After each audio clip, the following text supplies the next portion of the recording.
Pemirsa, Gunung Merapi di perbatasan Jawa Tengah dan juga Yogyakarta ini kembali meluncur.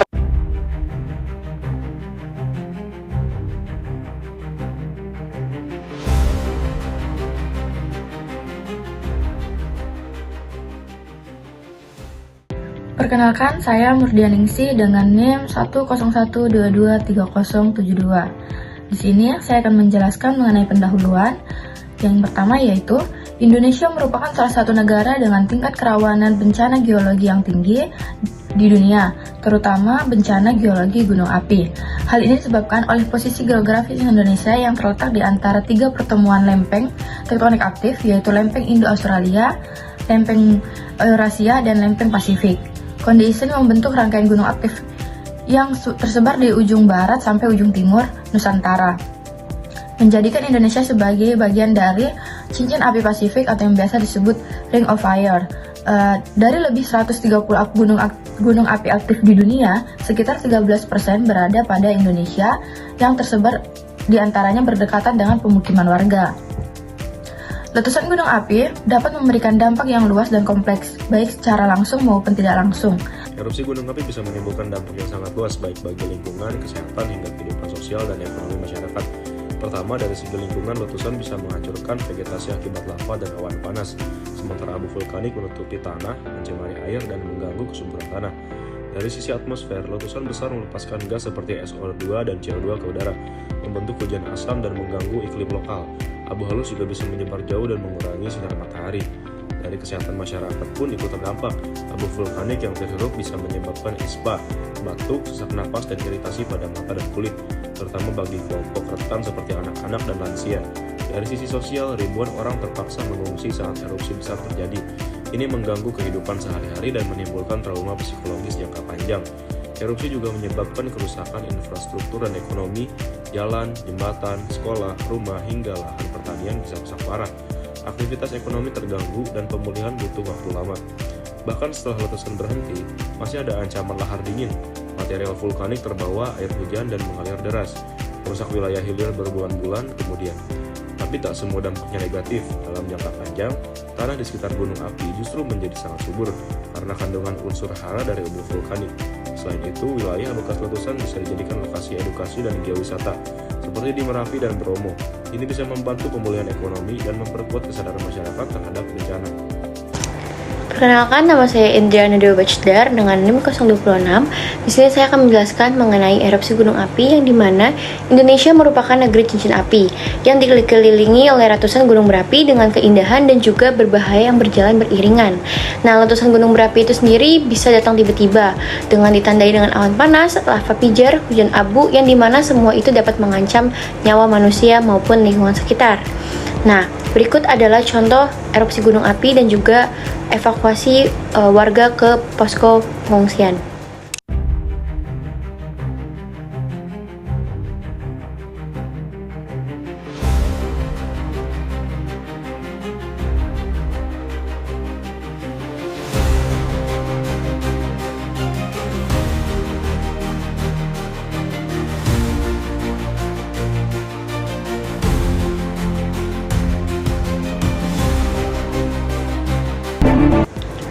Video evakuasi menggunakan mobil truk itu sudah ditentukan oleh pemerintah dan juga pihak yang berwenang. Kita sebagai korban harus mengikuti jalur evakuasi yang telah ditentukan, jangan memilih jalan pintas, dan mengikuti petunjuk petugas atau relawan. Nah, evakuasi itu dilakukan menuju tempat yang lebih tinggi dan jauh dari zona merah seperti lereng gunung, lembah, dan juga sungai yang bisa dilewati lahar. Hal pertama juga yang harus dilakukan dan jangan tidak pernah dilupa, yaitu jangan pernah panik akan situasi apapun, tetap berpikir tenang dan juga memikirkan bagaimana kita mengevakuasi warga di sekitar kita dan juga diri kita sendiri, yang dimana evakuasi bukan berarti menyerah, tapi bagaimana cara kita menyelamatkan nyawa, dan jangan ditunda atau jangan diabaikan ketika gunung bicara, dengarkan dan bergerak. Saya Syahila, di sini saya akan menjelaskan mengenai upaya yang dapat kita lakukan untuk meminimalisir dampak yang terjadi akibat erupsi gunung api. Seperti yang kita ketahui, erupsi gunung api tidak dapat dicegah, namun dampaknya dapat kita minimalisir dengan melakukan mitigasi secara struktural dan non-struktural. Penerapan mitigasi struktural telah diterapkan oleh pemerintah Daerah Istimewa Yogyakarta, yaitu membangun Sabodam di lereng Gunung Merapi sebagai langkah mitigasi struktural untuk menahan aliran material vulkanik seperti lahar dan awan panas. Selengkapnya, mari simak video berikut tentang Sabodam sebagai upaya perlindungan dari bahaya lahar dan material vulkanik.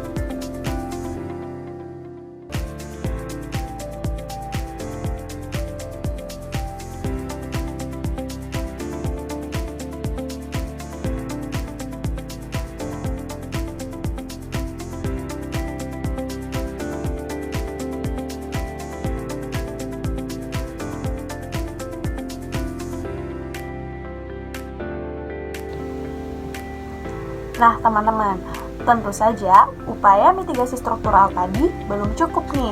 Untuk memperkuat sistem mitigasi tersebut dibutuhkan pendekatan tambahan berupa pemetaan zonasi bahaya yang akurat dan terus diperbarui.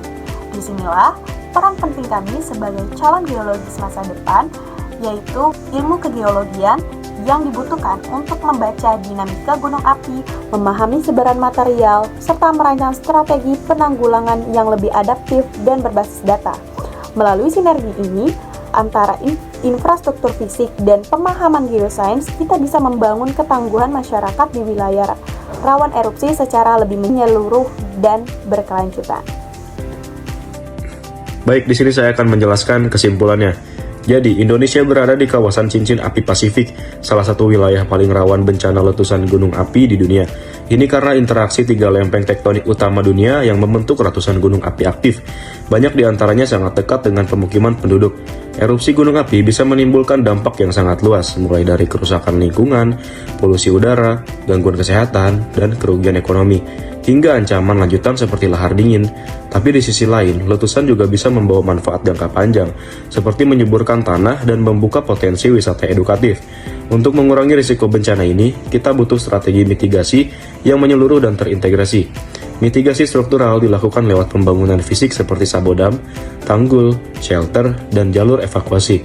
Sementara mitigasi non-struktural mencakup zonasi bahaya, sistem peringatan dini, edukasi masyarakat, relokasi, dan aturan tata ruang. Keduanya, struktural dan non-struktural, harus dijalankan bersamaan, konsisten, dan berbasis data ilmiah. Dengan begitu, kita bisa membangun sistem mitigasi yang tidak hanya reaktif terhadap bencana, tapi juga proaktif, adaptif, dan berkelanjutan. Tujuan akhirnya adalah 1. Melindungi masyarakat, harta benda, dan lingkungan di wilayah rawan bencana. Terima kasih.